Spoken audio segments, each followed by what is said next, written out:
I started writing when writing was a man's work. Mechanical typewriters, triple sheets, second sheets, whiteout, tape, etc. And I wrote 35 stories, which I sent each one to each of all 12 magazines that were extant at that time, and got rejections from every damn one of them. And I just kept sending them out, because I had read something by someone, I think it was Todd, it said, you know, or maybe it was Heinlein said, just keep sending it out until some editor finally gets sick of it, just buys it to take out of circulation. So, and I finally sent one and got an acceptance from C.H. Schmidt. But the first story I wrote, which was about 8,000 words, I sent to Ben Bova. And it took me a long time to type that. And I got a letter back from Randal, 2 pages long, telling me what was wrong with the story. And like an idiot, I threw the letter and the manuscript away because I said, oh, that's what a rejection looks like. I went on to write other stuff. We all make our stupid mistakes. Yep. Now, Stan explained to me one time his triage method. He said he's got basically three intellectual stacks. He's got a stack of stories from people he's never heard of, never seen anywhere. He's got a smaller stack. It's people that he's heard of but never published. And then he's got a stack of those things of people he's actually published, or got enough of a reputation that he wants to publish. He goes through this stack relatively quickly. Occasionally he'll find one out there that it's worth considering. He goes through the second set a little slower because he's more likely to find more stories in there, and will put something in there if an author keeps at it. To move from here to here, it's not a difference in quality, it's frequency. Okay. The third, he said he takes home with him on the weekends. That's his own private magazine. I've tried a lot of different things over the years, and I think what for me has worked best is what Stephen King says: read a lot and write a lot. There's no secret. I wrote on and off for 14 years before selling my first story. For the last 2 years, I haven't missed a single day of writing, and I went from selling a story about every 3 years to about every 45 days in the time that I've been writing every day. So I think of it like baseball practice or soccer practice or any kind of other thing that you enjoy doing. Sometimes musical instruments, practice isn't always fun. Sometimes it's a drag and you don't want to do it, but you do it anyway. And even if it's bad, it's still practice. And I think for me anyway, that's what's worked best.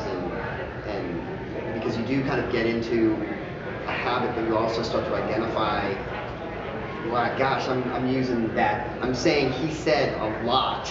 Or I'm saying, instead of saying he shrieked, I should be just not using attributions at all. Or, you kind of start to identify the mistakes you make. And you get to the point where it said, I better use said every once in a while.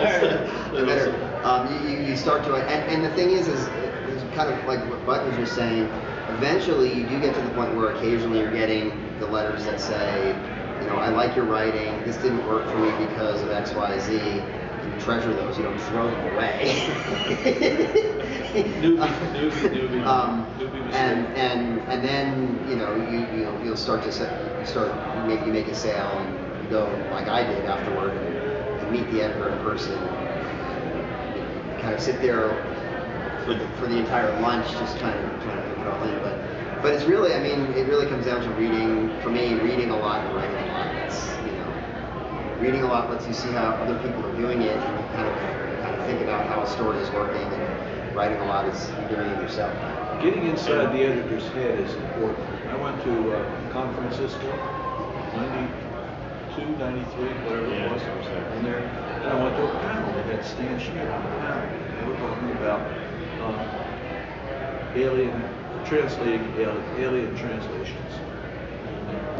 Stan said, you know, the basic problem with translation, it isn't literal, this word for that word. He said, because when you run into an alien species, their worldview and knowledge is completely different, their senses are different at all. He says, it's going to be, well, how do you get concepts across between species that don't see the universe the same way? He said, I've always wanted to write a story like that. I said, okay. Right. I made notes. I went back to my room that night and I wrote basically the first sane moon story, which had exactly that. And I said, if I make this thing funny and read well, Stan will buy it. And I sent it, and he bought it. Yeah. But that's an advantage of short fiction, as Jim was saying. You write the bad stuff, you get it out of your system. If you're writing novels, it takes forever. If you're writing short stories, okay, that one's bad, throw it out, write the next one. It's much easier that way. It's the best venue for perfecting your craft. Yeah. Trying. And the thing about short fiction is that I've written a few stories, you know, and everybody says, you know, you're selling a lot of stories. I am. Got embarrassed because I sold, what, 5 stories in 92? Something like that. 4 in 92, 5 in 93, and all. And he said to me when we met in 94, 95, he said, my God, Stan's buying everything you're sending in. And I said, no, he's only buying 20% of everything I send in. Right, at that point I wasn't opening the mail. You gotta write about 1 million words before you really know what your voice is, and then you just perfect it through, as Jamie said. And that sounds like a lot, but I have data. I collect this data, and I have data over the last 2 years or so, and I only write about between 20 and 40 minutes a day, and I've done almost 600,000 words in the last 2 years. So, and that's just it, 20 to 40 minutes a day. That's all I have time for. Piers Anthony at least said that he wrote 5,000 words a day. I mean, a lot of the full-time writers I know say 2,000 words a day is what they aim for, 10 pages essentially. I have a full-time job. I have 2 little kids. I don't know. There's no way that's going to be really rare for me. It's going to be a weekend, or it's going to be early morning at a con or something. But it's just the consistency. Yeah, it's the consistency. Writing 2,000 words a day means that in finished form we probably have 700 or 800. Yeah. There's a reduction in perfection in what you do. But also what he said about reading a lot. Unless you're Isaac Isaac, yeah. Well, what did he used to say? When he would be asked about, don't you want to do anything else other than write? Isn't there anything you'd rather do than write? And he would say, well, I can write for 12 hours a day without getting tired. It didn't bother with second drafts half the time, and used a manual typewriter. And saved paper by changing the margins to 0.2 inches all the way around. Even when he was famous and had money and had upgraded to a computer, his manuscripts would come in all the way to the very edge of the paper. Because he didn't know how to change it. He had paper with the little guides, 1 inch in all around. Went right through those guides for the manuscript. He was sticking with what worked. Yeah, his manuscripts were hideous. He came to my high school when I was a senior and gave a talk. I come from Philly. The only time he got angry, or other than funny, humorous, was when he was asked about religion. It was 90% of the student body was Jewish. Public high school, but the standard to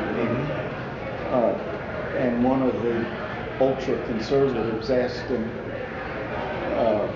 about being a lax Jew. And I wouldn't want to be that kid. And it was obvious if you'd read his writing. Time's up. We gotta get out of here. I gotta get back to the dealer's room because somebody's watching the table for me. All right.